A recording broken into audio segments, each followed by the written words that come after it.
In the kill zone of Moipi's city, a massive dragon soars through the sky, attacking everything in its path. The local population flees in terror.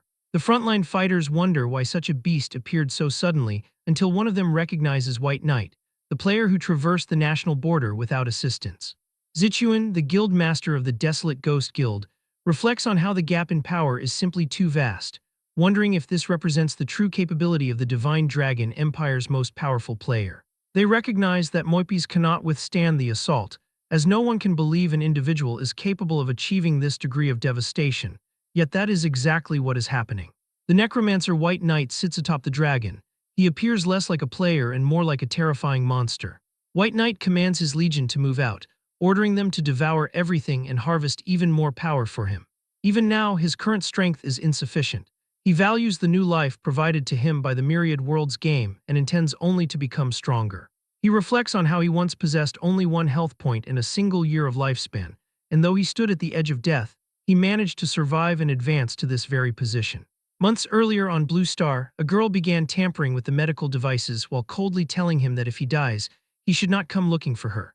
And our boy Su Mubai immediately recognizes the voice of Liu Ruyan. He wonders why she is disconnecting the equipment when he has not yet passed away, especially considering she is his fiancée. Ruyan asserts that he is no different from a corpse anyway and claims she is doing this for his own benefit. Mubai finds the situation almost ironic, as he was previously the top gamer on Blue Star, a man controlling assets worth 1 trillion, but following a severe accident. He was reduced to a vegetative state where he hears everything while being unable to move even a finger, refusing to be resigned to this fate, and wondering why his life turned out this way. Suddenly, Zhaosu, Mubai's university classmate, kicks open the door and asks Liu Ruyan why she is hesitating. Su sneers and asks if she actually developed feelings for Mubai and cannot complete the task, while Mubai is shocked and wonders why Zhaosu has appeared there. Su notes that Mubai's parents are both deceased, meaning that as soon as he dies, Ruyan becomes the legal heir to his billion-dollar legacy, which leads Mubai to finally understand the truth that the two of them are an adulterous couple. Su pulls Ruyan close and announces that 5 years ago, he personally sent her to Mubai's bed for this very purpose. Ruyan retorts that it was Su's incompetence in the car crash that forced them into this hassle since Mubai survived, while Mubai is filled with rage, thinking of them as animals and remembering how he treated them as family and a brother since university began. Su admits he did not expect Mubai to survive the crash but declares that even if God arrived, he could not save his life. Su then removes Mubai's oxygen mask and tells him to go die. Afterward, Zhaosu begins flirting with Liu Ruyan, but she tells him not to be so impatient and suggests they change rooms, because performing such acts in front of a dying person feels like bad luck. Laughing, Su carries Ruyan away and promises to ravage her in a moment, while she playfully calls him a bad boy. Inside Mubai's mind, he remains aware even as his body fails, realizing that this adulterous couple had been plotting against him since the day they met. So he desperately commands his body to move, refusing to wait for death. He wonders if he is truly going to die and remains unresigned to this end. Suddenly, a colossal door manifests in the sky, and it congratulates Blue Star for being chosen to participate in the Myriad Worlds game. It announces that everyone will start from zero to begin a brand new life, and that mass transmigration will start in 30 seconds. Game-related data has been transmitted into the minds of every human, so please recall it yourselves. One person excitedly notes that the information is actually in their head, a woman nervously wonders what the game entails, and a man nearby comments that the wealthy and powerful should be the ones who are nervous, because the game has no pay-to-win system. Back in the bedroom, Ruyan panics because she does not know how to play games and fears fighting alien races, while Su is enraged, shouting that he was about to become a billionaire, and complaining that nothing from reality can be brought into the game. Ruyan mentions that as long as a person has a single breath left, they can enter the game, and she wonders if Su Mubai will be able to join. Su dismisses the idea, stating that even if Mubai lasts 30 seconds, his current physical condition would only make him a cripple in the game. As the timer hits 0, teleportation commences. Mubai survives the countdown and realizes this is a chance granted by heaven. He declares that he cannot die and will not give up. Streaks of light pull people toward the portal. While many scream in fear of leaving home, others celebrate the arrival of a new life. Su Mubai arrives at the Descender's temple. He realizes this is reality because he can finally stand on his own feet again.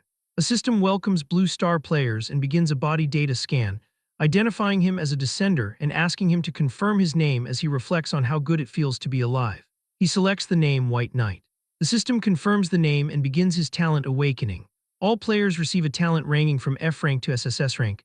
To rise powerfully, a strong talent is indispensable. Bai, now White Knight, hopes his luck is not poor. To his surprise, he successfully awakens the S-rank Forbidden Talent, Promotion, and he did not expect to gain such power. The talent has 3 effects. Promotion allows him to permanently promote any object by 1 tier with no consumption. Sublimation consumes resources to promote an object by 2 tiers. And Cataclysm consumes a specific amount of lifespan to promote an object by 3 tiers and adds a Cataclysm characteristic, with the system noting that the first use of Cataclysm is consumption-free.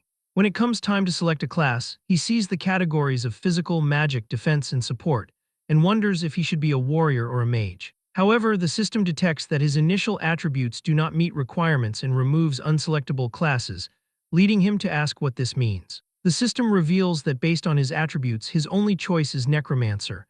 It automatically completes the selection. He is annoyed that he was not given a chance to choose, but decides that Necromancer is not a bad option. Then he notices a major problem. His health points are permanently fixed at 1. He shouts, asking why he only has 1 drop of blood, meaning a single touch will kill him, and his remaining lifespan is only 1 year, wondering what use his S-rank talent is in this state. But since there is no way to retreat, he decides he will gamble. He realizes he can use his promotion talent on his own class. He uses Cataclysm to promote his class. The system warns that promoting the Necromancer by 3 tiers requires 100,000 years of lifespan, but fortunately, he still has 1 free use of the Cataclysm effect, and the system asks if he wants to use that. He confirms the choice. The system immediately congratulates him for changing to the exclusive hidden class, Death Sovereign. His attribute growth is modified, so he gains 15 free attribute points every level. He learns the skills Lifelink and Summon Amplification while obtaining the item Book of Death. As his hidden class also gains the Cataclysm characteristic, Bai laughs, thinking the name Death Sovereign sounds domineering enough. The system warns that the game officially begins in 10 seconds, so please make preparations, as he realizes he spent too much time on his talent promotion and should have entered the game first. But he remembers Liu Ruyan and Zhao Su's faces and declares that he will find that adulterous couple and ensure they taste the flavor of despair. The countdown concludes within the Myriad Worlds game, where a system explains that every time a player dies, they will lose levels and 10% of their lifespan with a minimum of 10 years. However, under the Novice Village protection mechanism, player death only results in the loss of levels. The game welcomes Blue Star players and transports them to the Divine Dragon Empire, Novice Village number 9527, while the system sends a message wishing everyone safety for the journey ahead. Many players feel excited, laughing as they realize the fantasies they once read about in novels have finally come true, and they will definitely rise this time, with people immediately beginning to form groups like a priest looking for a B-rank talent mage for a party. Meanwhile, White Knight decides it is better to test his skill effects at the gate first. He summons a small skeleton, which is an F-rank level 1 active skill that summons a weak skeleton to fight for the player with a cast time of 3 seconds, a cooldown of 30 seconds, and a cost of 20 mana, with its stats being boosted by the player's spirit attribute. Next, he checks the skill Scorch, another F-rank level 1 active skill, and realizes he can release Soul Fire to scorch a target, dealing a total of 150% spell power magic damage over 5 seconds with an attack range of 30 meters, a 2-second cast time, and a 5-second cooldown. He reflects on having 2 F-rank skills, consisting of 1 summon and 1 attack. He also possesses Lifelink, an A-rank level 1 active skill that allows him to link a specific undead creature he summoned and share HP with it through an instant cast with a 10-second cooldown. Furthermore, he has Summon Amplification, an S-rank passive skill with no level that reduces summoning type skill cast time and cooldown by 50%, while increasing summon creature attributes to 500%. He thinks it is incredible to have an A-rank and an S-rank skill already, considering that since Lifelink allows him to share health with his summoned creatures, he will not need to worry about his own max HP. Unexpectedly, a glowing object appears before him. This is the Book of Death, a class-exclusive offhand item for White Knight that cannot drop, be damaged, or be traded. It is level 0 and follows the character, with its attributes unlocking after level 1 and special effects unlocking after level 10 as he learns exclusive skills from it. He notices the book currently does not have any stats and wonders if it only opens after level 10, but he decides to forget it for now and focus on his first summon, commanding his power to summon a skeleton. To his surprise, 2 skeletons emerge at once. A system notification chimes that the Cataclysm trait has been triggered. The system explains that the Cataclysm trait, which is the class talent of the Death Sovereign, will produce specific effects such as doubling all skill effects, though the second and third effects are currently locked due to his insufficient level. He observes that although two came out at once, they do not look very strong. Another player nearby notices the summoner type and is impressed, telling White Knight that his talent must be at least A rank and suggesting they team up. As the man mentions, he also has an A rank talent and believes they will definitely level up faster together.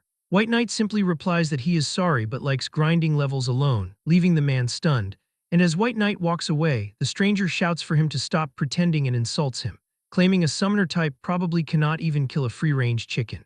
White Knight enters the woods and sees a group fighting, where a tank wonders why he chose his role because the chicken pecks so hard.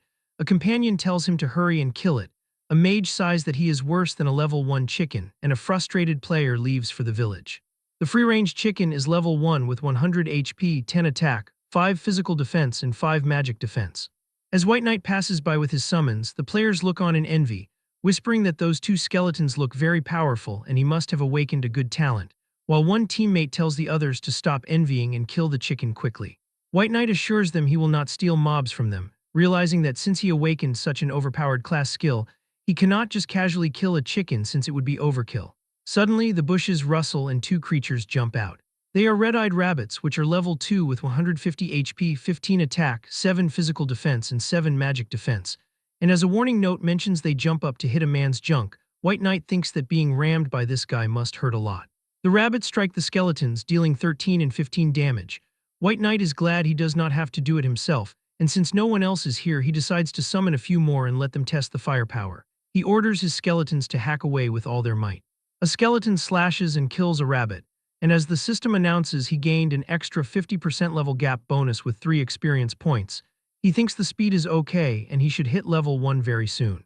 He checks his character panel to see his health is still 1-1, but through lifelink, his skeletons have 400 HP and 393 HP, leaving White Knight amazed that the effects are doubled, and he is linked to 2 skeletons at once so he will not be one-shotted easily. To avoid attracting too much attention, he decides not to summon too many for now and thinks that 4 is enough to continue grinding. He sends the 4 skeletons to fight along the path. A nearby group of players is stunned, wondering if that person is a necromancer and if he is leveling up just by taking a walk. While a summoner compares those skeleton stats to his own, and another player estimates White Knight must have at least an S-rank talent. Suddenly, a golden light surrounds White Knight as the system congratulates him for reaching level 1. Granting +1 to 4 attributes, +1 skill point, and 15 free attribute points, which makes him excited to finally level up. He looks at his panel to see he is level 1 with 1 point in strength, constitution, and agility, and 10 points in spirit, noting that summon stats are affected by his spirit. He decides to add 4 points to agility to save his life and 11 points to spirit. He then wonders if he can promote his skills since the class was promoted, and tells the system to promote them directly. The promotion is successful. His skill Summon Small Skeleton becomes E-rank Summon Skeleton, Scorch becomes E-rank, Lifelink evolves into S-rank Life Sharing, and his S-rank Summon Amplification is promoted to the SS-rank Death Conscription. The new Summon Skeleton is an E-rank level 1 active skill that summons a skeleton to fight with a 3-second cast time, 30-second cooldown, and 40 mana cost. The E-rank Scorch now deals a total of 200% spell power magic damage over 5 seconds with a 30-meter range. Life Sharing is now an S-rank passive skill that allows him to share HP with all summoned undead creatures one way, while Death Conscription is an SS-rank passive skill that reduces summoning cast times and cooldowns by 75% and doubles summoning space capacity. White Knight realizes Life Sharing is heaven-defying because passively sharing HP with all summons means his sub-HP bar is approaching 9,000 HP, and he also realizes Death Conscription means he can summon 20 skeleton soldiers. He declares there is no need to be too low-key anymore and plans to fill up the summon space to grind levels fiercely. He also decides to upgrade his exclusive equipment. The promotion is successful, and the Book of Death evolves into the Death Scripture, a class-exclusive special item that provides plus 15 spell power with more effects unlocking after level 10. He is slightly disappointed that it only increased spell power by 15 and decides to wait until level 10 as his level grinding officially begins. He tells his army to charge, noting that the more the merrier. He decides he wants to summon the full 20. Thanks to Death Conscription reducing the cooldown by 75% and the Cataclysm trait, summoning a skeleton now only takes 2 seconds. His legion attacks a level 3 Razorclaw Cat Demon, earning a 50% gap bonus and 5 experience. He finds the speed satisfying, and soon the system announces he has reached level 2, granting +1 to 4 attributes, plus 1 skill point and 15 free attribute points. He orders his skeleton legion to continue grinding and charge forward. Half an hour later, White Knight arrives at a swirling red portal, which he identifies as the first dungeon, Mist Forest. A system tip appears, warning him that there are treasures in the forest, but it is also filled with crises, asking if he is sure he wants to challenge it alone, to which he confirms by jokingly asking if the system can see the bunch of lackeys behind him. The system then asks him to select the dungeon difficulty from easy, normal, hard, nightmare, or hell. Without hesitation, White Knight shouts hell level and steps into the portal. The system confirms he has chosen to enter the hell level Mist Forest. White Knight enters the hell level Mist Forest. He notes that the mist is quite thick and he cannot see the path clearly at all. He commands his minions to find a path and kill monsters. Fortunately, within a 100-meter range, he can control his summons at will. Otherwise, he reflects that he would actually be afraid of them getting lost in the fog. Soon, his skeletons find a monster, a Mist Tree Demon Elite, a level 8 creature with 3,600 HP, 74 attack, 60 physical defense, and 40 magic defense, possessing the skill Entangle. White Knight laughs, thinking it looks like they have finally found a target. He shouts for his minions to attack together, and the demon responds by activating its Entangle skill. Thick vines ensnare one skeleton and tear its arms apart. He observes that an elite monster's attack power is indeed not low, however. He declares it cannot stop the sheer number of his little brothers. He orders them to focus fire on it. Upon its death, the system announces he killed the level 8 elite monster Mist Tree Demon, obtaining an extra 50% level gap bonus and 60 experience points. He reflects that the Mist Forest is originally a level 5 dungeon, but the hell difficulty increased the monsters' levels by 3, and since they are all elite monsters, the experience is quite substantial. Suddenly, something catches his attention as a Mist Tree Python elite lunges from behind to sneak attack him.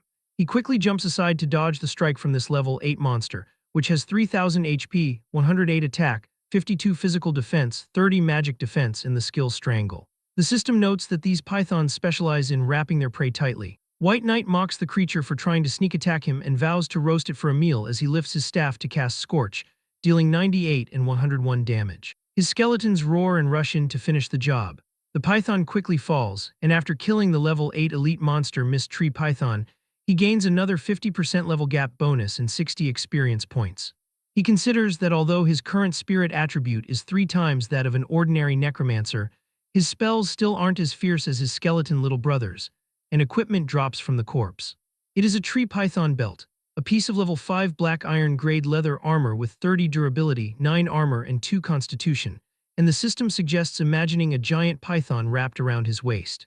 Mubai sighs that it is a piece of leather armor and decides to keep it for now, as even if he cannot use it, it can still be sold for money. He commands his minions to continue moving forward. As they advance, more monsters lurk in the surrounding fog. He uses his power and tells the skeletons to start the harvest. His skeletons charge into the fray, attacking tree demons and pythons at the same time. The forest quickly turns into chaos.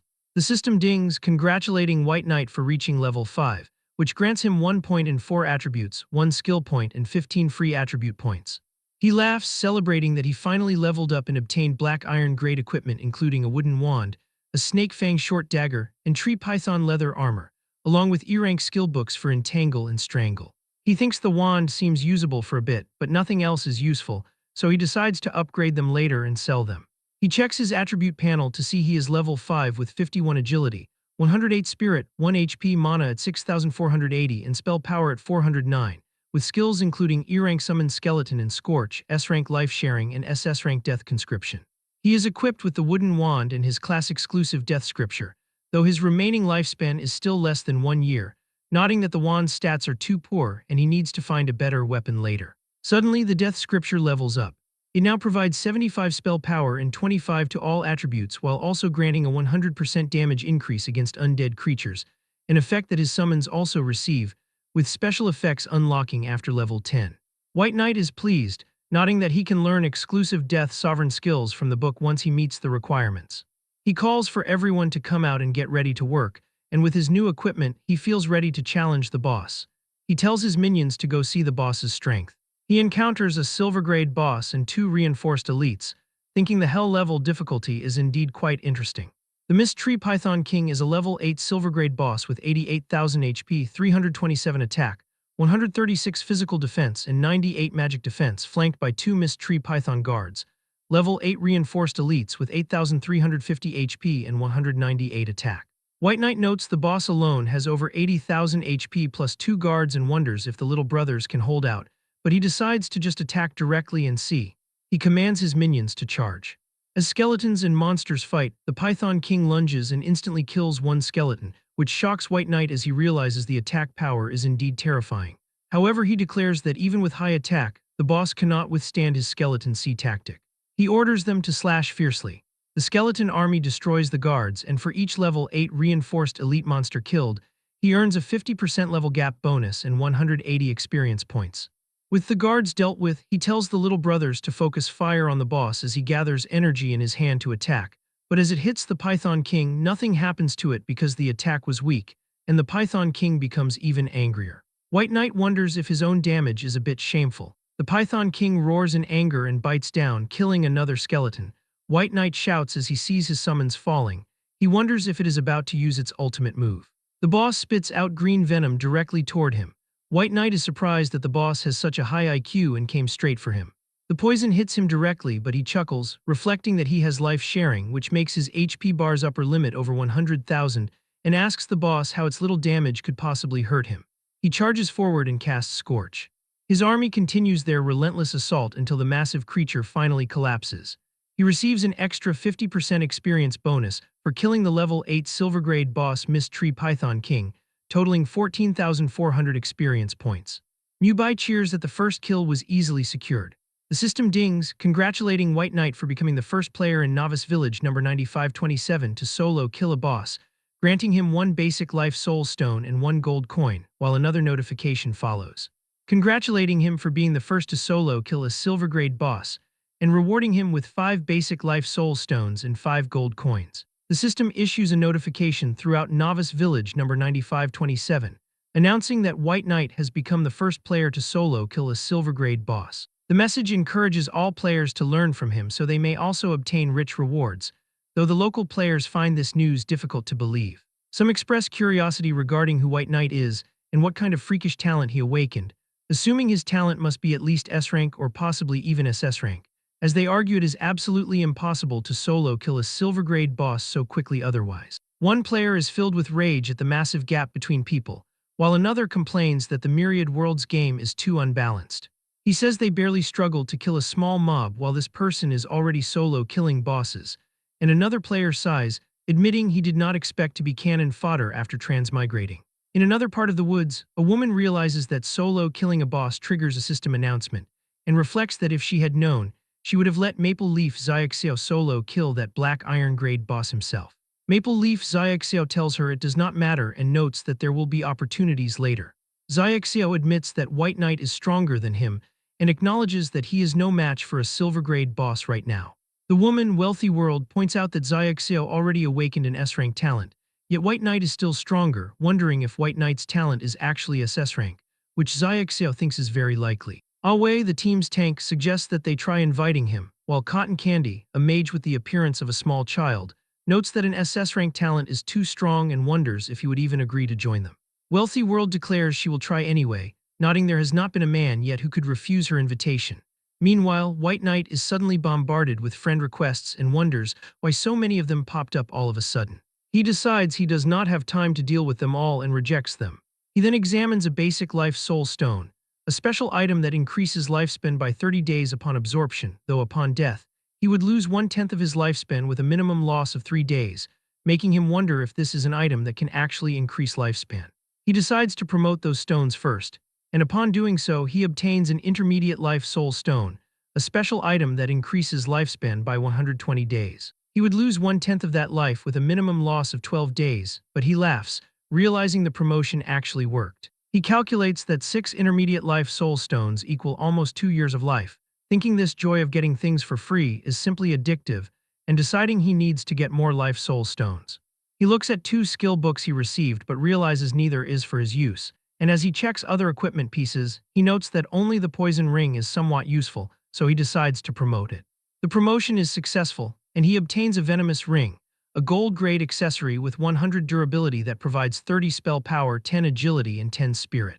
Magic skills now have a certain chance to inflict 150 poison damage, triggering at most once every 10 seconds, and he reflects that magic with a poison attribute is not bad, for if his attack is not enough, the poison will make up for it.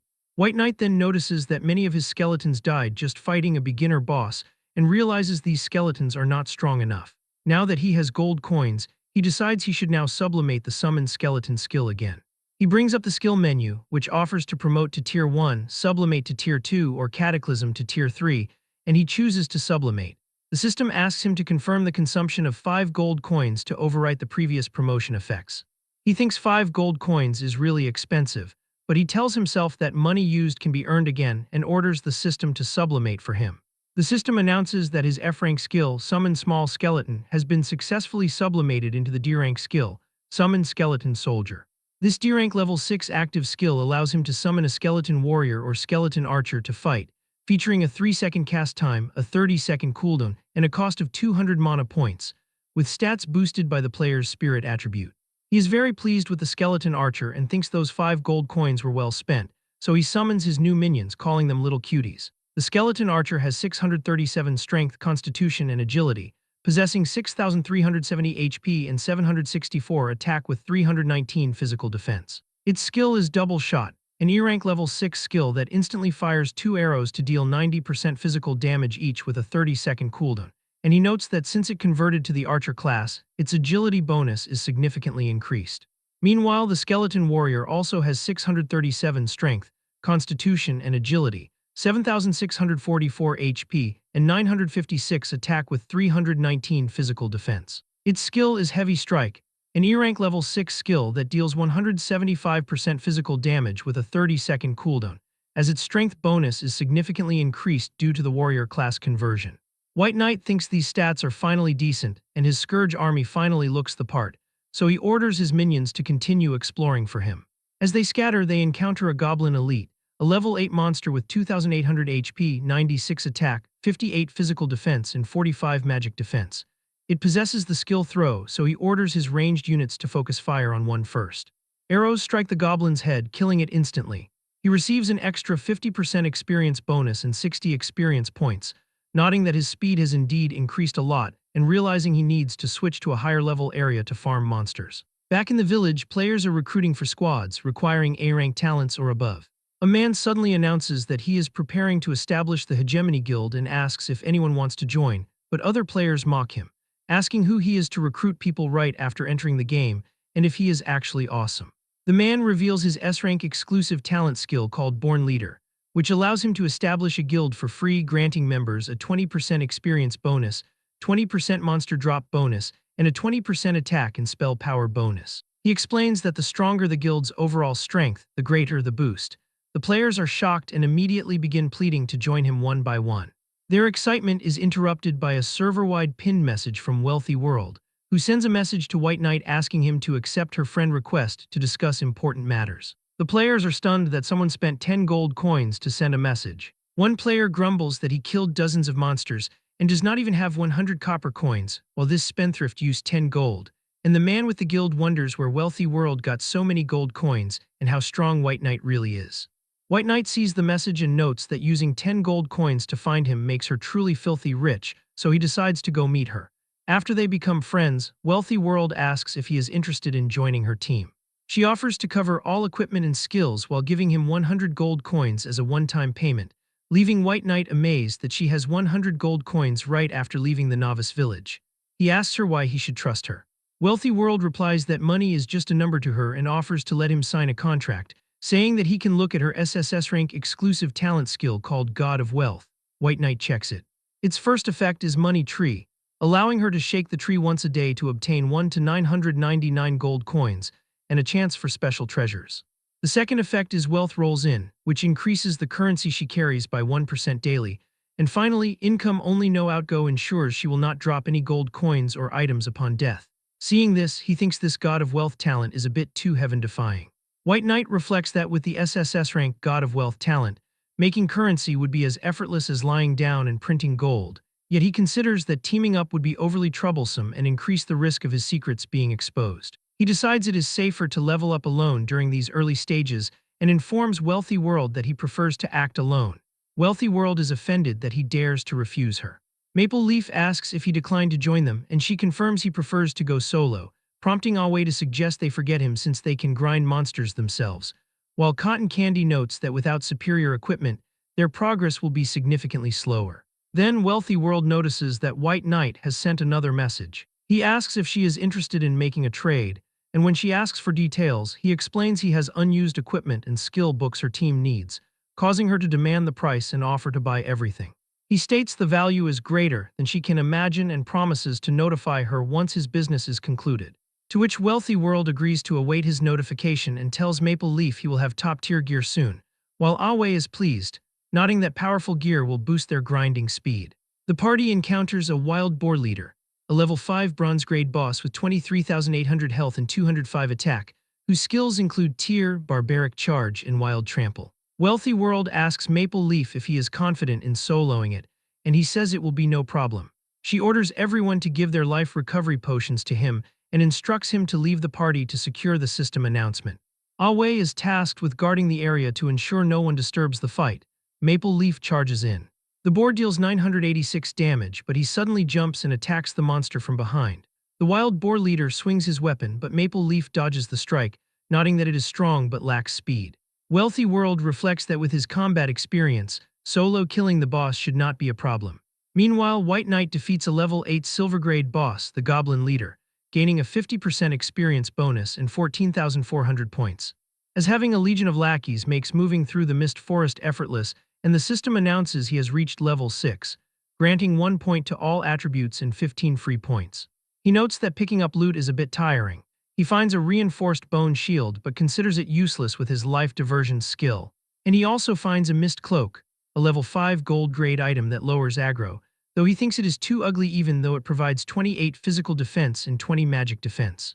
He then finds a leader's emblem, a level 5 gold grade accessory that adds 200 health, 400 mana, and a 5% spell critical chance, granting a buff that increases spirit by 20 for 10 seconds on critical hits. He decides to put it on first. Suddenly, an injured skeleton returns to White Knight, and he wonders what is happening as it has lost so much health instantly. Someone from the jungle demands to know why a bunch of bones are in his territory. A hidden plot is triggered as the system announces the large number of skeleton soldiers caused the Goblin King to recall long-buried memories. Sending the king into a state of madness where all attributes increase by 50%, the dungeon exit is sealed, and he can only leave by killing the king within 2 minutes. He prepares his skeletons, wondering what kind of character this monster is. Suddenly, a large goblin appears and smashes the injured skeleton that was returning. It is the Goblin King Rigu, a level 8 gold-grade boss in a madness state with 327,000 health and 843 attack, possessing skills like Thunder Strike, Trample, Heroic Leap, Summon Goblin Warrior, and Berserk. White Knight notes that killing it in 2 minutes is difficult given it has over 300,000 HP, but he believes his many lackeys can handle it as the skeletons charge forward. They all start attacking together and begin doing damage to Rigu. But Rigu snarls that the scent of filthy, rotting bones makes him want to vomit and attacks, destroying many skeletons.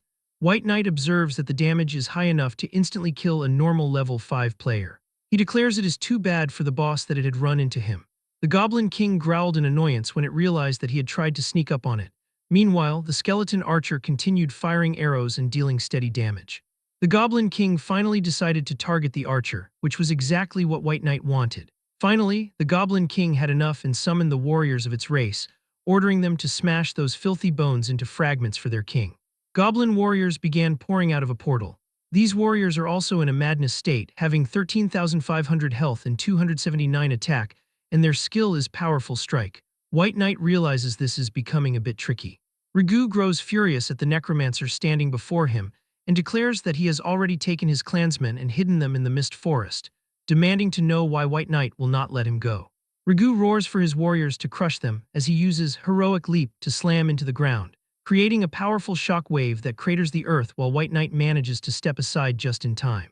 But he notes that the hit still hurt quite a bit, and realizes that it is a good thing he is sharing health with his minions to make the damage less dangerous. He summons more skeletons and orders a quick fight to finish those small ones first. The skeletons rush forward and begin cutting down goblin warriors. He then commands the archer skeletons to shoot. Rigu watches as more of his army falls and cries out in denial.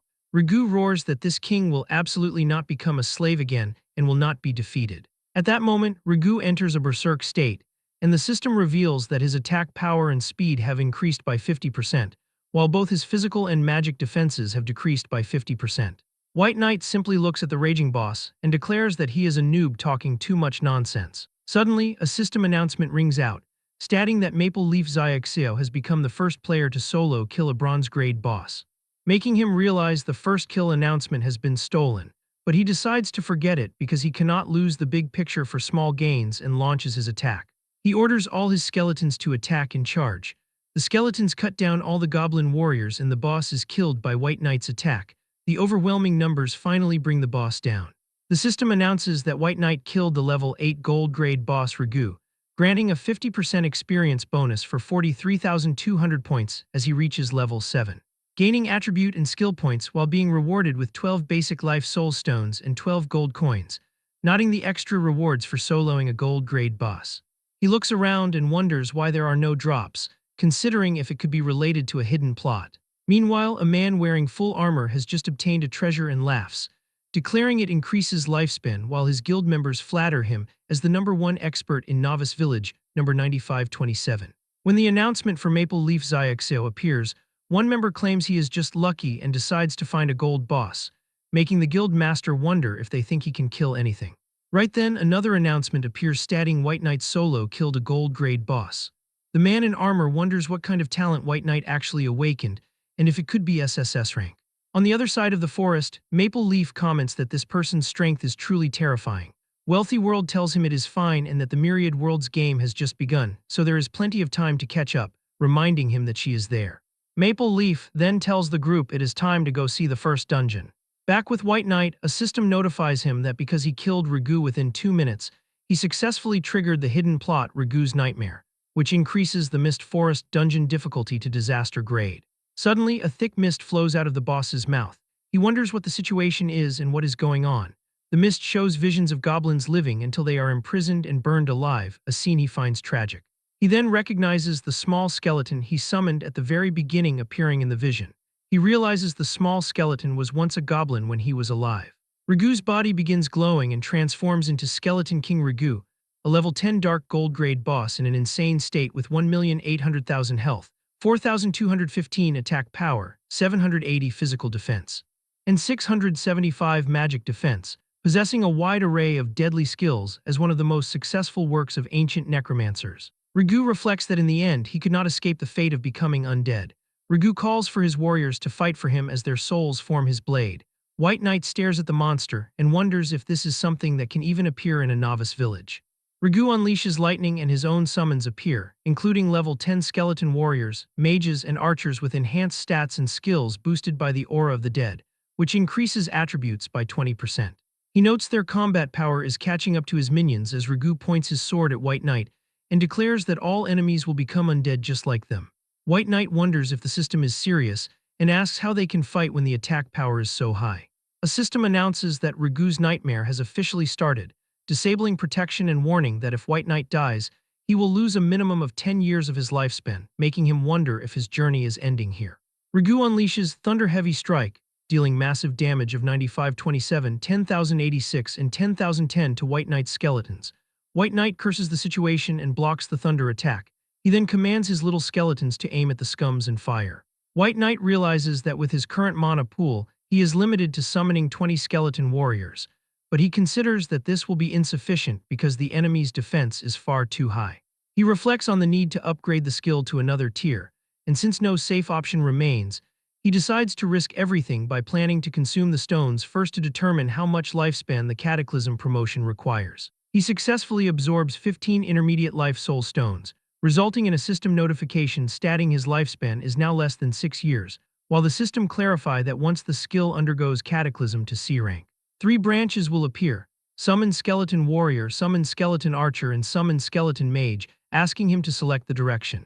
He selects the Skeleton Warrior as the safest bet due to their ample HP. The system informs him that he has lost 5 years of lifespan, and his F-rank skill, Summon Small Skeleton, has successfully mutated into the C-rank skill. Summon Skeleton Warrior, a level 8 active skill with a 3-second cast time, a 30-second cooldown, a 300 mana cost, and a terrifying mutation bonus where attack power is increased to 100% and max HP to 500%, making him wonder if such a bonus is even reasonable. White Knight declares that he can summon skeleton warriors as well and wants to see who has more. He summons them to match the forces of Skeleton King Ragu, with each warrior possessing 930 strength, constitution, and agility, 69,750 HP, 3,720 attack power, 930 physical defense, and the level 8 heavy strike skill, which deals 185% physical damage as the mutation bonuses significantly boost all attribute gains. The skeleton warriors charge as White Knight laughs and tells them to kill that guy, while Skeleton King Ragu commands his own minions to hold the line. White Knight's skeletons begin dealing steady damage, and he continues to summon more in pairs, declaring that the more the merrier. Skeleton King Ragu enters a berserk state, increasing his attack power and speed by 50% while both defenses are reduced by 50%. White Knight smirks, nodding that Ragu is simply accelerating his own death, and orders his skeletons to focus their fire in one last wave. Skeleton King Ragu's health is depleted, yet he remains unwilling to be defeated even as he falls. The system announces that White Knight killed the level 10 Dark Gold grade boss, Skeleton King Ragu, earning an extra 50% experience bonus and 270,000 points, which pushes White Knight to level 8 and grants him attribute and skill points. He realizes the massive experience gain will boost him to level 9 immediately, and the system confirms he is the first player in Novice Village number 9527 to solo kill a Dark Gold grade boss, rewarding him with 40 intermediate life soul stones and 60 gold coins. Another announcement congratulates White Knight for achieving the first clear of the Mist Forest in Novice Village number 9527, rewarding him with 5 random level 1 attribute gems and 5 gold coins. White Knight calculates that after this tier of free cataclysm, he has spent over 13 years of his lifespan. He then receives 20 intermediate life soul stones and 20 gold coins for the first clear of the hell level difficulty. He frowns, nodding that what he cleared was obviously disaster level. At the Mist Forest entrance, Hongtu continues recruiting for his hegemony guild. A group of players approaches, and everyone notices they are wearing full sets of equipment, which makes the identification of Wealthy World as the leader a surprise to no one. Players wonder how much her level 5 equipment cost and just how rich she truly is. Hongtu tells Wealthy World that he has heard a lot about her, and Wealthy World politely replies that she is far inferior to Hongtu's widespread fame. He suggests they make a bet, and she asks what he wants to bet on. He proposes a bet on who can take the first clear of the Mist Forest, and she asks what the stakes are. Hongtu declares that his talent and her financial power are a match made in heaven, proposing that if he takes the first clear, her team must join his hegemony guild. Wealthy World asks what happens if they clear it first, and Hongtu says his guild will help them with one thing using all their strength, but she demands 3 things instead. Hongtu laughs and agrees to the deal. Immediately after the deal is made, a server notification announces that White Knight has taken the first clear of the Mist Forest. Hongtu is stunned and realizes that White Knight has made his bet look like a joke. He tells her that since the normal difficulty clear is gone, they should aim for hard mode. However, a sequence of announcements follows as White Knight secures the first clear of Hell difficulty, solo kills a Dark Gold grade boss, and is finally congratulated by a Blue Star Zone announcement for being the first player in the entire zone to solo clear a disaster-level dungeon. Hongtu declares this is outrageous and leads his team into the portal. Cotton Candy asks if they are going in, but Wealthy World says there is no rush since the first clear is already gone. In Novice Village number 8888, 3-foot Sword Edge fights a Goblin King and wonders what kind of talent White Knight awakened, nodding he has fought for a long time and still hasn't taken it down. In Novice Village number 9526, Zhao Su comments that the name White Knight feels familiar. Su asks Ruyan if it was someone who courted her before, and she asks if Zhao Su wants to give her away again. Su tells Ruyan not to feel aggrieved, reminding her of the years of glory and wealth she enjoyed with Su Mubai, and he claims that without the Myriad Worlds game, he would have reached the peak of life by now, while Ruyan says White Knight reminds her of someone. Suddenly, she panics and realizes that Su Mubai always used that name in games. Zhao Su says that is impossible because Su Mubai should be dead after he pulled the plug himself, so Su dismisses it as a coincidence. But he suggests that if it really is that kid, it saves them trouble because Ruyan can just seduce him one more time. And though Ruyan finds this annoying, she reflects that with her charm, she does not care who White Knight is. The system congratulates White Knight for being the first individual in the Blue Star Zone to solo clear a disaster-level dungeon, awarding him an S-rank skill book and a piece of epic equipment. He reflects on how generous the rewards are for such a challenge, realizing that even with his limitation, he can now effectively summon an entire blood bank. He activates the backpack button on his interface, which triggers the siphon skill, allowing him to harvest death energy from up to 5 bodies within 50 meters with no cost and a 30-second cooldown. The feedback skill instantly restores his health or mana or strengthens a summon, using death energy to boost a target's main attribute by 0.5% or restore 100 points per unit. He realizes he will never have to worry about mana consumption again. Currently, White Knight can only select the free promotion option, leading the system to confirm the cost-free advancement of the skill book, Death Siphon Feedback, to Tier 1. He decides to test it out immediately and successfully siphons 320 death energy from the remains of the Dark Gold boss, Skeleton King Ragu, though the system warns him his storage has already reached its limit. He is surprised by the massive energy yield and guesses it is because the boss was originally an undead creature, making the death energy within much richer. He also receives an item called the Whisper of the Dead Robe, a piece of cloth armor that scales from level 10 up to level 60, improving its potential every 5 levels. He suspects this might be the first epic equipment in the entire Blue Star Zone, but since appraisal fees are never cheap, he decides to keep it in his inventory for now. White Knight realizes he should search the remains of Skeleton King Ragu further to see what else has dropped. He plans to pack everything to sell to Wealthy World later, reflecting that since he technically killed the boss twice, he expects a significant amount of loot. Suddenly, a massive explosion of items appears, including 10 gold coins, 38 silver coins, multiple attribute gems, gold-grade gear, and a variety of C-rank and B-rank skill books. Since he already possesses the 3 basic skeleton summoning books, the system asks if he wishes to fuse them into a new skill called Summon Advanced Skeleton, much to his surprise. He proceeds with the fusion and learns the new C-rank skill Summon Advanced Skeleton, which allows him to summon a champion, archer, or mage to fight for him. He guesses the locked traits are reserved for the skeleton archer and mage, meaning the skill will require another promotion to unlock them. The system then prompts him to select a promotion tier, and he chooses the direct, cost-free B-rank advancement, though the mana cost for his summons now rises to 1,000. A blue orb suddenly appears and White Knight wonders what it is. The system asks if he wants to accept Hale's legacy, an epic-grade quest that would partially unseal Hale's crystal ball as his equipment or leave it to find another destined person. He considers whether the quest item itself can be promoted and decides to try. The system then asks if he wants to accept Dylan's Sorrow, a legendary-grade quest with a difficulty beyond imagination, which he accepts despite the requirement to reach level 30 within 1 month.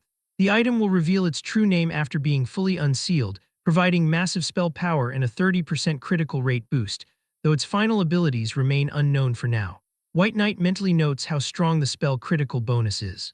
He reflects that the harvest this time has gone far beyond his expectations. With everything collected, he sets off to meet Wealthy World. At the entrance of the dungeon, Cotton Candy asks Wealthy World when they are going in, nodding that the sun is setting and hegemony entered ages ago. Wealthy World replies that they should wait a bit longer. White Knight finally emerges and she greets him immediately. White Knight is surprised that they are actually waiting for him. Wealthy World asks if he has brought the items and wonders if they should change locations for the trade, but he tells her there is no need. White Knight then summons his skeletons, which instantly spooks the onlookers. Wealthy World remarks that his strength is truly terrifying, already certain in her mind that he must be an SSS-ranked talent player. He mentions that he has a lot of items and asks if she can really buy the whole batch alone, and she confidently assures him it will be no problem. White Knight begins displaying the items and everyone is stunned, especially Cotton Candy, who is thrilled to see so many rare D-rank skill books. Wealthy World tells White Knight to name his price and she will buy it all, so he lists the rates for his black iron gear, bronze gear, and skill books. She agrees and immediately pays the coins. After that, she asks him to bring out the real good stuff, and he calmly confirms he has it, but he displays the gold-grade equipment, a C-rank skill book, and other high-quality items. White Knight points out that her money might not be enough, but since they can sign a system trade contract, he is willing to let her settle the balance tomorrow. Since he is being so straightforward, Wealthy World decides not to be pretentious and asks him to name the total price. The Resurrection skill book in his hand alone is worth 500 gold coins, as it allows a priest to revive players while reducing death penalties. Cotton Candy is overjoyed when she sees the Resurrection skill. Wealthy World agrees to the deal and promises to pay the remaining gold tomorrow. White Knight reflects that the first effect of the God of Wealth talent allows her to shake the money tree once a day for up to 999 gold coins. He thinks her certainty comes from the confidence given by her talent's other 2 effects. He also recalls that their first kill of a bronze-grade boss rewarded them with 2 life soul stones. He asks if they want to make another deal. He guarantees he can help them take the first clear of the nightmare difficulty Mist Forest and gain the strength to grind the hell level. However, his condition is that he wants the life soul stones from the Mist Forest first clear along with the ones they currently possess, Wealthy World and Maple Leaf Xiaxio agree to the deal. In the dungeon, while everyone else is fighting, Mubai is resting and receiving notifications about monsters being killed and the experience he has earned. He reflects that even with only one drop of blood, life is still sweet and his leveling speed is not delayed. The system notifies him that he has reached level 9, gaining attribute points and skill points, while White Knight wonders where the appraiser has gone. He has traveled all this way to find the man to identify his equipment, yet he cannot even find a shadow of him. He does not understand why a perfectly functional appraiser loves painting so much, running to the grasslands to sketch scenery instead of working. Suddenly, the system notifies him that his skeleton champion has died, triggering the cataclysm trait to resurrect it with full status in the summoned space. White Knight is shocked because the skeleton champion possessed nearly 150,000 health points, yet it was killed instantly, making him wonder if the appraiser was responsible. If he had known an NPC was capable of such power, he would have definitely preserved more of his lifespan earlier. White Knight is inspecting the area below the cliff, but as he does, someone suddenly materializes behind him. That person observes that the boy is not bad for being able to summon so many piles of broken bones. He immediately notices the terrifying speed of Huai Jian, the appraiser and painter of Novice Village number 9527, whose level and health remain unknown. Jian remarks that he was in a rare good mood to come out and sketch from nature, yet his peace was ruined by the kid's pile of broken bones. Jian demands that the boy speak and asks how he intends to compensate him. White Knight presents some money in a pouch and nervously asks if paying money would be acceptable. Jian takes the pouch but asks if it looks like he lacks money. Still, Huai Jian asserts that he is not an unreasonable person. He declares that he will charge 100 gold coins and that White Knight should take the painting he created. Jian tells him that his work is not something just anyone can obtain and that he should be secretly rejoicing. White Knight opens the scroll and mentally notes that even a 3-year-old draws better than the appraiser. Jian notices the look on his face, and a dark aura immediately begins to spread. White Knight quickly shouts that the senior misunderstood his reaction. He explains that he simply wanted to calm his mind and wash his hands before properly appreciating the insights the senior had while creating the masterpiece. This response pleases Jian, who remarks that the kid is not bad. Since he is in a good mood today, Jian asks if White Knight has anything that needs appraising, offering to do it for free. White Knight immediately thanks the man. Huai Jian inspects the equipment and comments that White Knight's strength is good and his luck is even better. Jian then mutters to himself that for 100 gold coins, he has appraised 4 items and actually lost big time. Jian chants a spell and a golden light reveals the details of the items. The first is the Shadow Boots, which are level 10 dark gold grade plate armor footwear with 200 durability. They require 80 strength and 50 constitution to wear. They provide 75 physical defense, 50 magic defense, 800 health, 20 strength, 20 constitution, 10 agility, and 10% movement speed. The attached skill is Shadow Step, which allows the wearer to fade into shadows, increasing movement speed by 60% and reducing damage taken by 10% for 30 seconds. The system notes that putting them on will automatically teach him the Ghost Step dance. The second item is the Heavy Bone Armor, a level 10 dark gold grade plate armor for the upper body with 3/3 upgrade potential. It requires 100 strength and 80 constitution while providing 180 physical defense, 120 magic defense, 1,200 health, 25 strength, and 25 constitution. It also reduces physical damage taken by 100 points. The attached skill is Bone Armor, allowing the wearer to summon bones to arm themselves, which increases the reduction and reflection effects of the armor by 300% for 30 seconds. As part of the bone set, having 1 out of 2 pieces grants a 10% bonus to attack and physical defense. The third item is the Heavy Bone Sword, a level 10 dark gold grade two-handed sword with 3/3 upgrade potential.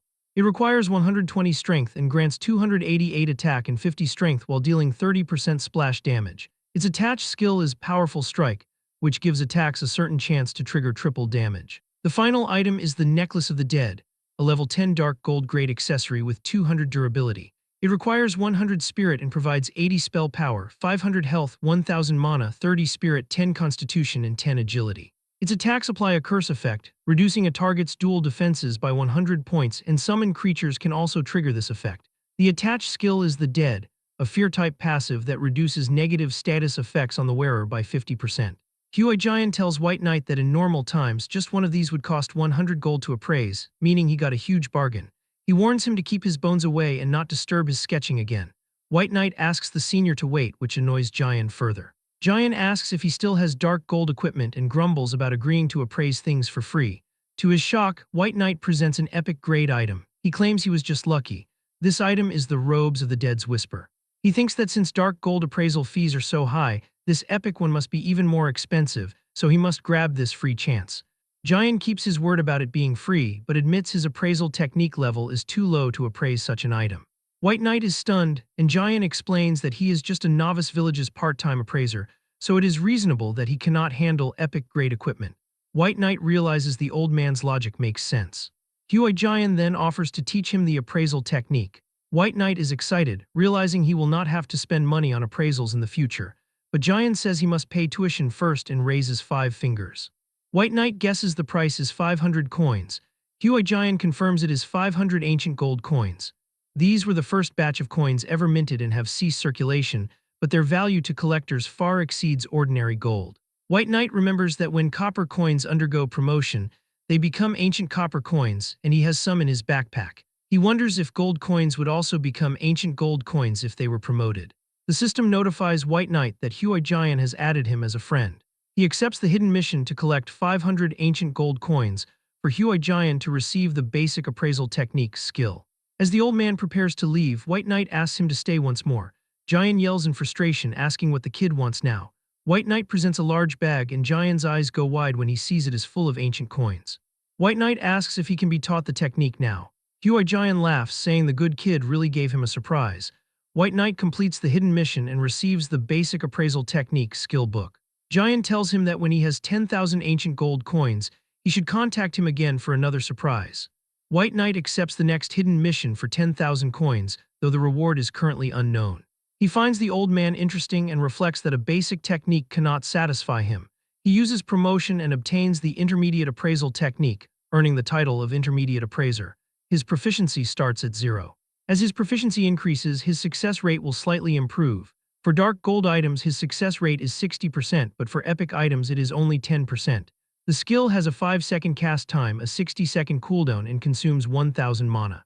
He attempts to appraise his epic robe, but the system informs him that the appraisal failed. He notes that with only a 10% probability, his luck might be quite bad.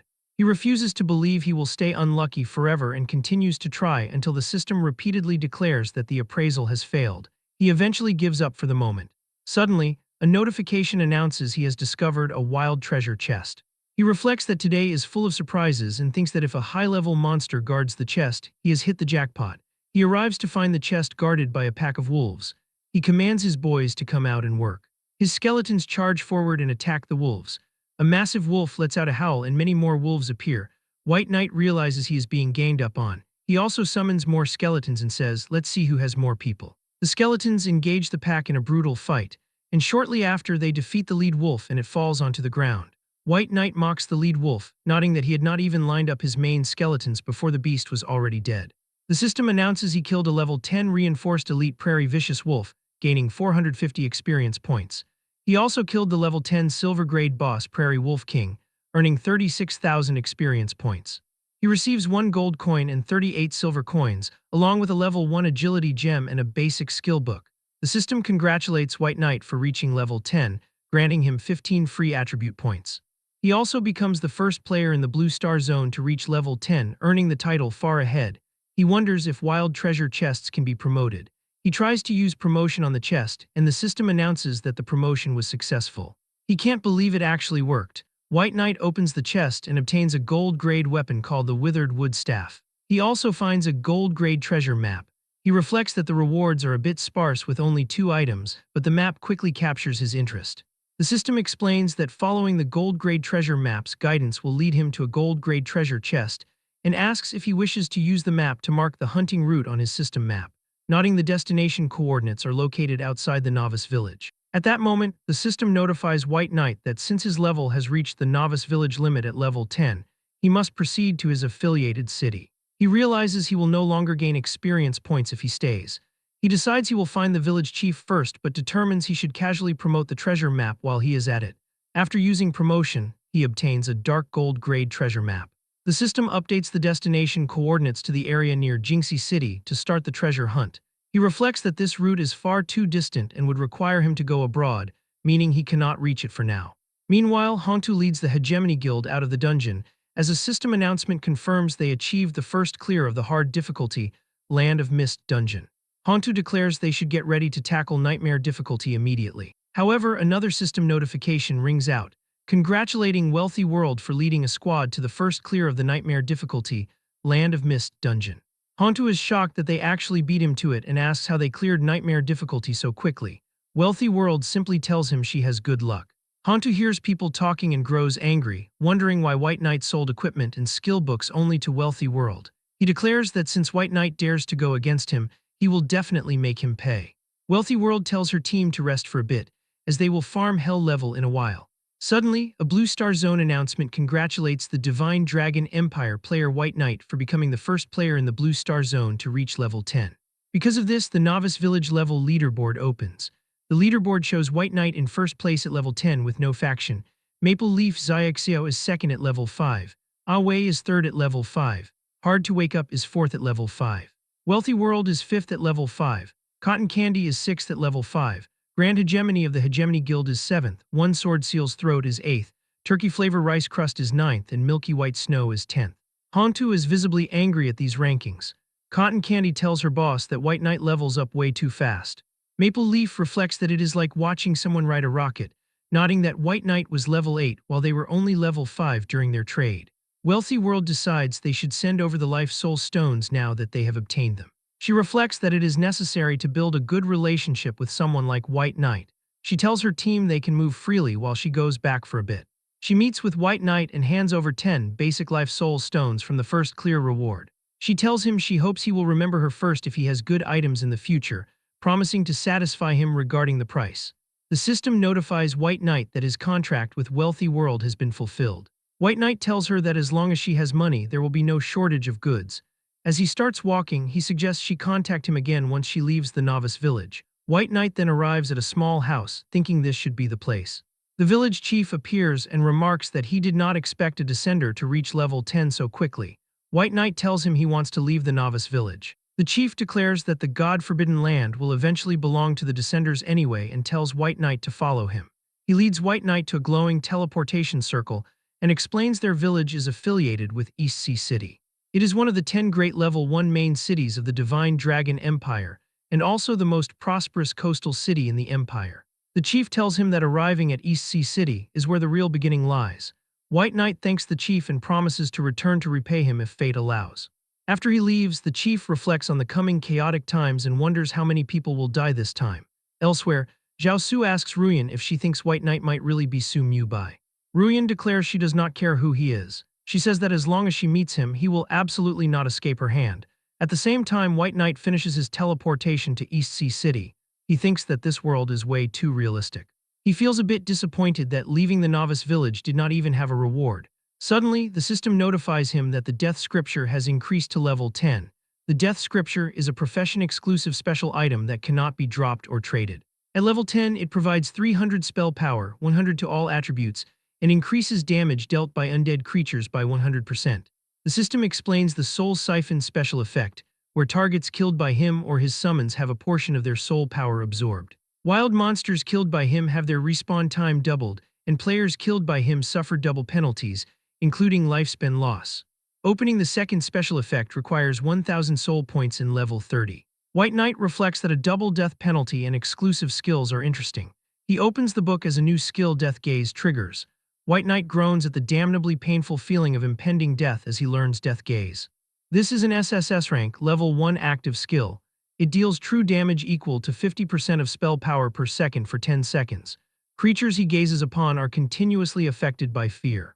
Any creature with a life level lower than his will have all attributes forcibly reduced by 20% once they are gazed upon, an effect that ignores all resistance.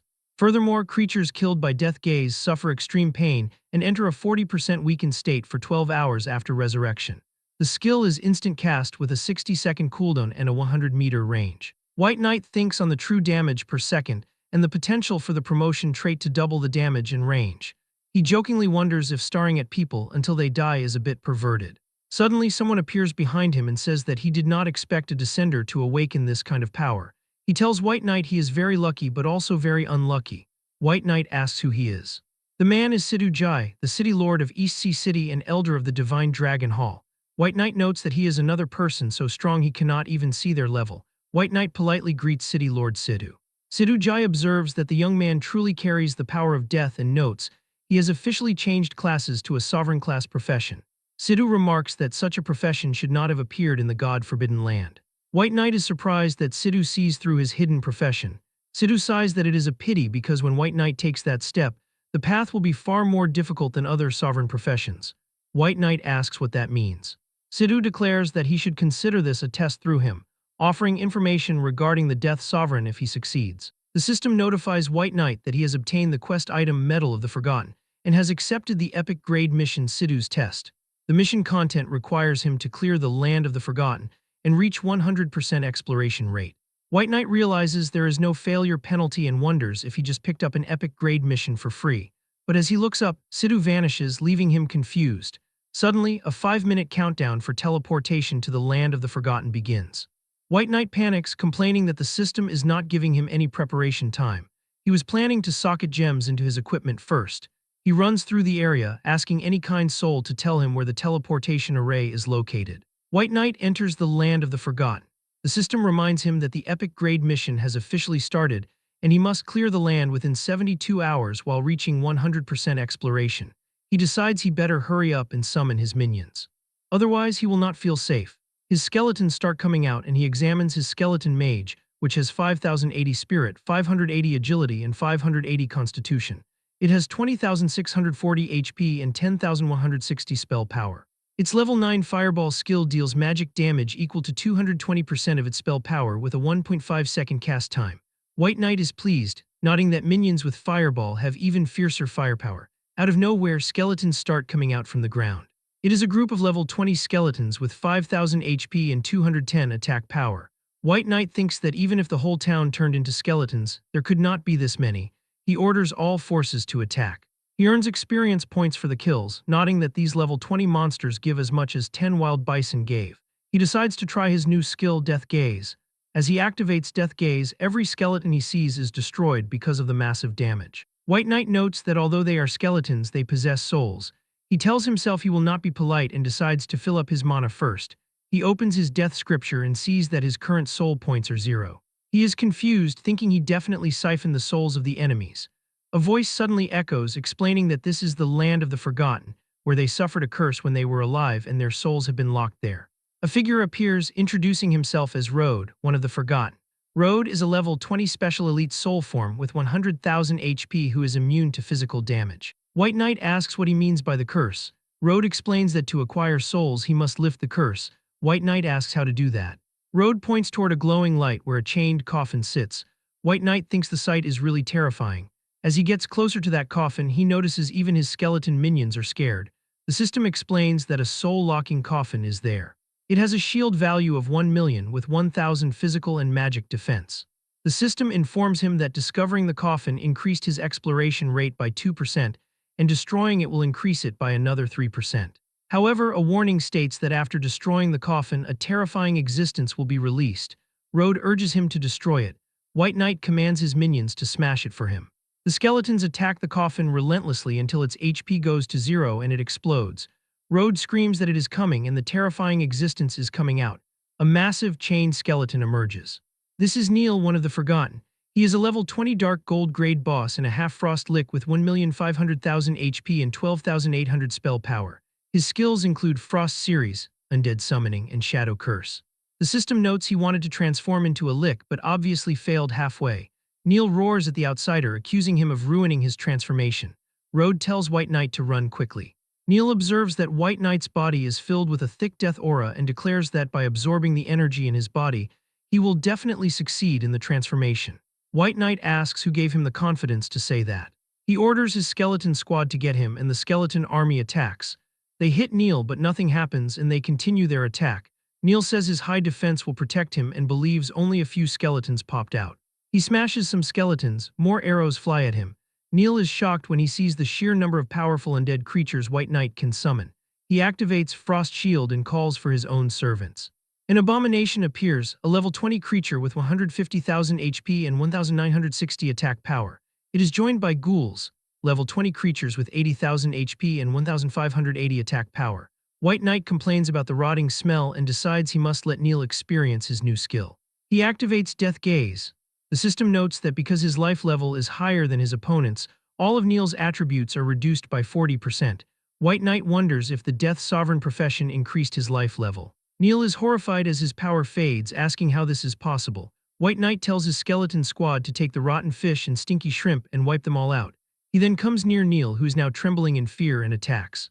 Neil screams that he cannot be forgotten as he is defeated. White Knight successfully defeats the level 20 Dark Gold grade boss, the Forgotten Neil. He earns a 50% experience bonus totaling 750,000 points, while the Far Ahead skill provides an additional 150,000 points, propelling White Knight to level 12. Consequently, he gains 1 point for each of his 4 attributes, 1 skill point and 15 free attribute points. He reflects on how the battle concluded so effortlessly. He picks up a Dark Gold grade item called the Cursed Crown Fragment. This is 1/7 of the pieces needed to repair the Dark Gold equipment. Once all fragments are collected, the Cursed Crown will mend itself, though it forces the wearer to endure a curse and constant death energy erosion. He feels a bit annoyed, noting that the smaller monsters dropped nothing and the boss was surprisingly stingy, yet he remains determined to gather all the fragments. He realizes that since these are Dark Gold fragments, the finished item should reach at least Epic grade once it is repaired, so for the time being he keeps the piece in his inventory. Suddenly, Road appears directly in front of him, expressing amazement that White Knight managed to grant Neil his release. Road invites White Knight to go kill the next person, then immediately corrects himself, saying they will save the next person instead. Road tells him to follow closely as the next target is just ahead, though he warns it will not be easy this time, and White Knight notes that he did not expect another opponent. He tells Road that if the task is too troublesome, he will not bother going. Road immediately attempts to bribe him by offering a skill book. White Knight asks why he did not present it earlier if he already possessed it. The book contains the C rank, level 1 active skill Corpse Explosion, which allows him to detonate a target corpse or remains to deal magic damage to all enemies within a 5-meter range, though it cannot target boss corpses. The damage equals 10% of the target's maximum HP plus 100% of spell power. The skill has a 30-meter range, is an instant cast with a 30-second cooldown, and costs 300 mana.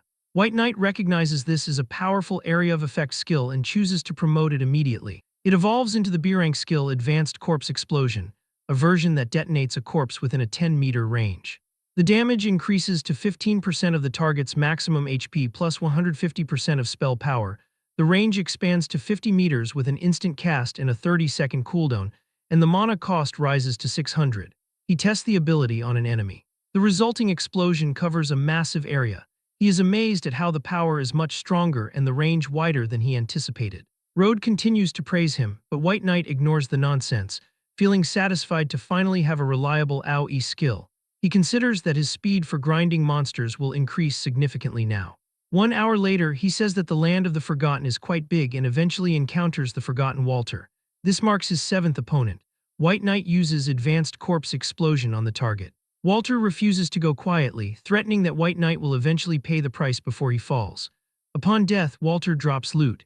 White Knight has now gathered exactly 7 Cursed Crown fragments and begins to synthesize the equipment. Road suddenly shouts for him to stop, warning that the cursed thing will erode his body, but the fragments are already forming into a crown. White Knight asks Road what kind of nonsense he is talking about, while Road watches the crown form with fear and declares it is already too late. The system notifies White Knight that he has obtained the legendary grade item, Cursed Crown. The fragments have successfully fused together and repaired the equipment, and his current exploration rate for the region reaches 50%. As he expected, promoting the fragments increased the final item's grade by 1 tier. However, the 50% exploration rate suggests other monsters still remain in the area. Road urgently demands that White Knight throw the crown away immediately, warning that the death energy will erode him until he becomes a walking corpse while White Knight stands in a daze. Road yells again for him to discard it quickly. The system then notifies White Knight that he has suffered death energy erosion from the cursed crown. However, his stored death energy has already hit its limit. He can only absorb more after consuming his current supply, so the excess energy has no negative effect on him. Suddenly, the ground begins to vibrate. White Knight snaps back to attention and wonders if a truly terrifying enemy has appeared, so he commands his skeleton squad to take a defensive stance. A faint white light leaks from the earth. Road instantly recognizes the presence and his face fills with terror. A red coffin with gold edges rises from the ground. The system notifies him that the aura of the cursed crown has awakened the forgotten Franklin, a lick who is slumbering beneath the Land of the Forgotten. Rhodes screams that Franklin is the one who cursed them all and turned this place into the land of the forgotten. Rhodes begs White Knight to help him kill the monster Franklin, promising to pay any price. White Knight realizes this NPC has become a companion to him and promises to help. He views Rhodes' status and sees he was the mayor of Sunset Town, and only a remnant of his soul remains. He is a level 20 special elite soul form with 100,000 HP. His skill is Soul Possession, which boosts a target's main attribute by 20%, as Rhodes has finally recovered his memories. White Knight accepts the unique hidden mission Rhodes' request. The objective is to kill the forgotten Franklin for an unknown reward, and he receives the Soul Possession buff, increasing his spirit attribute by 20%. Rhodes thanks White Knight and vows to fight alongside him with all his power. The forgotten Franklin appears as a level 20 Frost Lick. Because he is in a severely injured state, his level is reduced, but he remains an epic grade boss with 15 million HP and 48,000 spell power. His physical defense is 5,000 while his magic defense is 8,000. His resistances are incredibly high, including 95% against ice and 25% against death. He is a true lick, and even with a damaged soul, he is extremely dangerous. Franklin is surprised that Rhodes survived. He senses the power of the repaired cursed crown and commands the crown to return to its rightful master. To his shock, the item does not respond. White Knight tells him there is no reason for the item in his hand to listen to his summons. The Cursed Crown is a legendary grade item for levels 10 to 120 with 1000 durability. While the normal requirement is the Forgotten Franklin, the Death's Sovereign Profession allows White Knight to ignore this and forcefully equip it. Once the opponent is killed, the restriction returns to normal. It provides 100 physical defense, 200 magic defense, 2000 HP, 4000 mana, and 75 to all attributes. White Knight puts the crown on, which grants a 10% spirit bonus and 30% curse resistance. Its passive skill, Power of Curse, causes all of his spells to apply 2 random curses to targets for 5 seconds, and the second skill, Curse Aura, reduces the speed, attack speed, and casting speed of all enemies within 100 meters by 30% while consuming 200 mana per second. Franklin immediately summons his Shadow Knights. These level 20 creatures have 200,000 HP and 6,800 attack. White Knight thinks that an epic grade boss has a much stronger army than a dark gold one. He chooses to deal with the underlings first and orders his skeleton squad to charge. The skeleton warriors strike the Shadow Knight's horses while the archers rain arrows down. White Knight activates his Curse Aura. Their speed immediately drops by 30%. He mocks them, saying that at this speed even a car would crawl like a snail. Franklin curses in anger. White Knight feels satisfied. He is now level 15, equipped with 2 legendary items, and the Death Scripture has boosted his attributes significantly. Compared to when he first arrived in the Land of the Forgotten, his stats have nearly doubled, though it is a pity the Cursed Crown cannot be promoted further.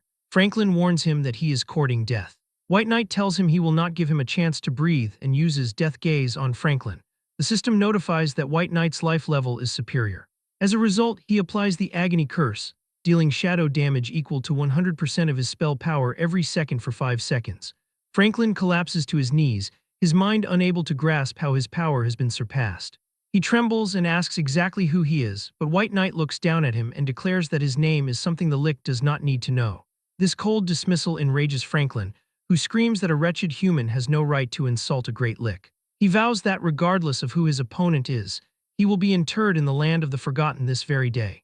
A violent tornado of dark energy erupts from Franklin's chest as he demands the human's death, intending to seize the boy's power for himself and commanding his greatest servant to emerge. He summons the undead bone dragon Cacus. Though the beast is in a heavily injured state that has reduced its level to 20, the system still identifies it as an epic grade boss. It possesses a staggering 20 million health points and an attack power of 12,000, while its defenses are equally high, with physical defense at 10,000 and magic defense at 6,000. And the system notifies White Knight that the arrival of Cacus has brought his exploration rate to 90%. White Knight realizes that Franklin actually possessed the power to summon a bone dragon and reflects on the test provided by the City Lord of East Sea City, acknowledging that the difficulty is truly as brutal as he expected. Cacus exhales a blazing breath of energy directly at him. His skeleton warriors immediately move to form a defensive wall, successfully intercepting the attack. Franklin is stunned, unable to believe that simple skeleton warriors could block the attack of his bone dragon. The system informs White Knight that he has consumed all his death energy points to reinforce a skeleton warrior, which boosts all its attributes by 640%. Even as he suffers death energy erosion from the Cursed Crown, his death energy points increase by 10, and he reflects on how the crown has become a walking power bank for him. He is excited to demonstrate the extent of his power and pushes Franklin back, making the Lick become furious and shout at White Knight for using his crown against him.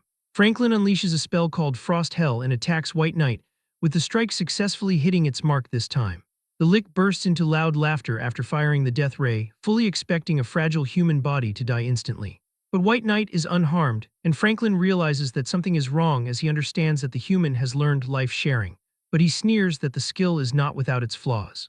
Franklin immediately casts Death and Decay, following it with a bone prison that traps the boy in place. He then releases Bone Spike Hell, sending jagged spikes erupting from the ground to shred White Knight's minions. White Knight realizes the Lick is using AoE attacks specifically to break the life-sharing link by killing all his summons at once. To prevent this, he recalls the unreinforced skeletons to the summon space and reflects that now Franklin will not be able to break the link. He orders his remaining forces to capture the leader, knowing that if the leader falls, the rest will follow. Franklin is startled when a skeleton warrior suddenly closes the distance, and he begins dealing continuous damage to it while White Knight commands his minion to endure the assault. Though the skeleton is eventually torn into pieces, the Lick declares that the wretched human has lost.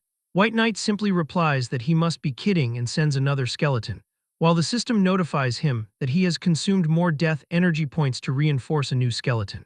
Franklin grows frightened as the reinforced warrior approaches him again, finding that he cannot move from his position. The skeleton strikes, delivering a final blow that shatters the Lick. The system announces that White Knight has killed Franklin, granting a 70% experience bonus for a total of 12.75 million points, an advancement that pushes him to level 17 and gives him 1 point to all attributes plus 15 free points. Simultaneously, he defeats the undead bone dragon Cacus and earns another 70% bonus, receiving 25 million experience points to reach level 19 with another 15 free attribute points. Meanwhile, a system-wide announcement declares that White Knight is the first player in the Blue Star Zone to solo kill an epic grade boss, rewarding him with 100 points to his main attribute, 50 skill points, and 50 intermediate life soul stones. He is impressed with his own progress. He checks the stones and realizes he no longer needs to worry about his lifespan, so he promotes the rewards into advanced life soul stones, which increase lifespan by 1 year per absorption. After consuming all 50, his lifespan reaches 51 years, and his lifespan crisis is finally solved.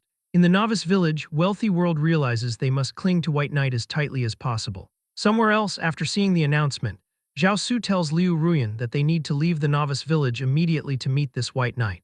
While Liu Ruyan acknowledges that he is powerful but remains confident, declaring that as long as he is a man, whether he is White Knight or Su Mu Bai, he will fall for her charms. White Knight obtains the epic grade special item, the Dragon Skull Pendant. He reflects on how awesome this pendant is, realizing he can ride an epic grade flying mount, so he decides to use promotion on it again, and the system confirms the success. He obtains the legendary grade special item, the Frost Horn, knowing that by blowing it, he will obtain a legendary grade mount from the undead realm, a Frost Dragon. He blows the horn and notes a dense aura of death appearing. The Frost Dragon appears and calls him a foolish human, noting that the one who summoned it is incredibly weak. A light of purification suddenly appears and he tells it not to touch him, but the Frost Dragon addresses him as master and declares it is willing to become his mount.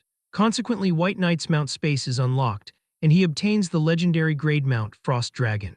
A Blue Star Zone announcement congratulates the Dragon God Empire player, White Knight, for obtaining a mount, while White Knight notices the Frost Dragon shrinking and the Blue Star Zone mount leaderboard is now open, making him wonder if mounts even have a leaderboard and skills.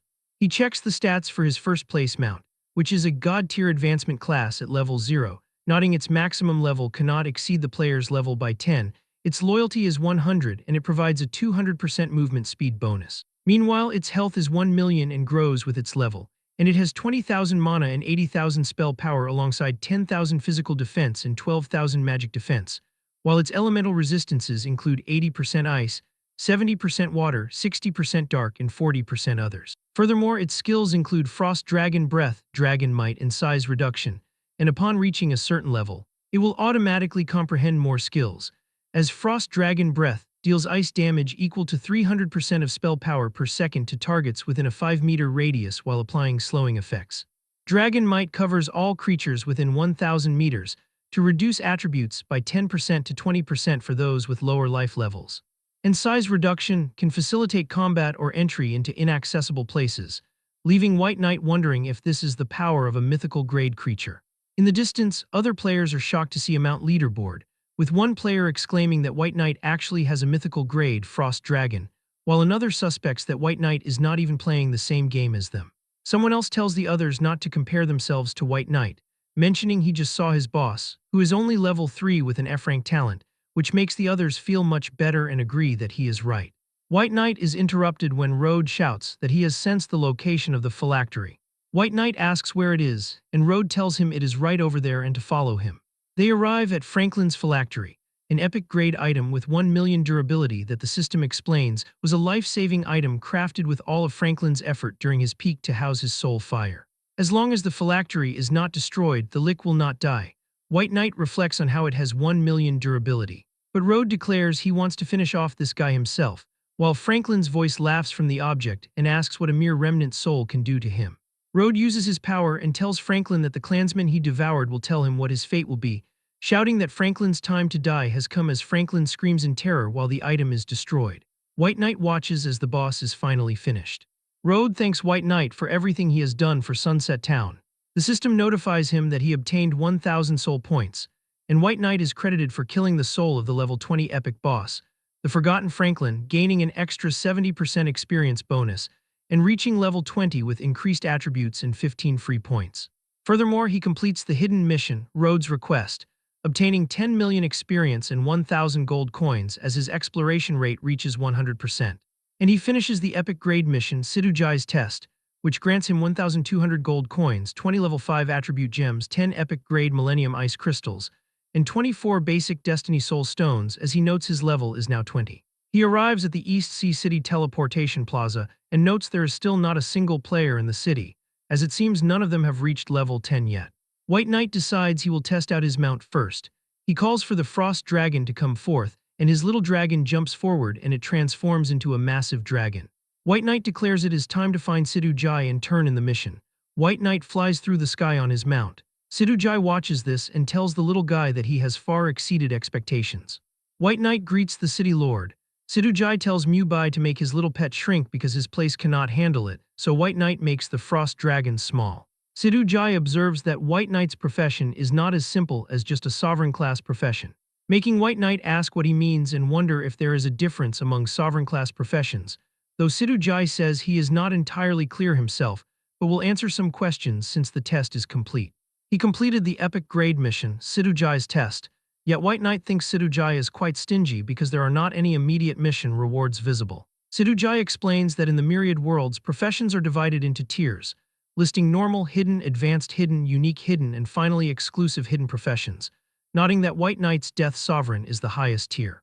Sidujai notes there is no way for a player to reach the highest tier at White Knight's current stage, because only at level 29 do they have a chance for a breakthrough, which puzzles him. While White Knight thinks to himself that he cannot tell Sidujai it is because of his substitute system. Sidujai warns him not to rejoice too early, as the stronger the profession the harder it is to break through, so White Knight requests guidance and Sidujai says that for the Death Sovereign profession to advance, it must experience enough death. He reveals that in the near future, a great war is destined to erupt in the God-forbidden land, and the Divine Dragon Hall hopes White Knight will go to various nations to advance and conquer those lands. As Sidujai wonders if the human race will truly have the qualifications to set foot into the myriad worlds, he notes that the national borders have not opened yet. Sidujai tells him to find a certain person and give him a letter, saying this person will give him a treasure that can cross national borders. He looks at a photo of Huey Wen and wonders about him while White Knight signs a contract with the Divine Dragon Hall, though the system warns that in the future he can only advance in other nations and will be hunted down if he violates the contract. He is told that once he reaches the 3rd tier, Sidujai will recommend him to join the Divine Dragon Hall. Sidujai gives him an item that will provide unimpeded access throughout East Sea City, and he thanks the city lord. White Knight obtains the East Sea Token 7, a special item personally crafted by Sidujai, and realizes possessing it makes him the master of Courtyard number 7 in East Sea City, which means he now owns a house in a Tier 1 city.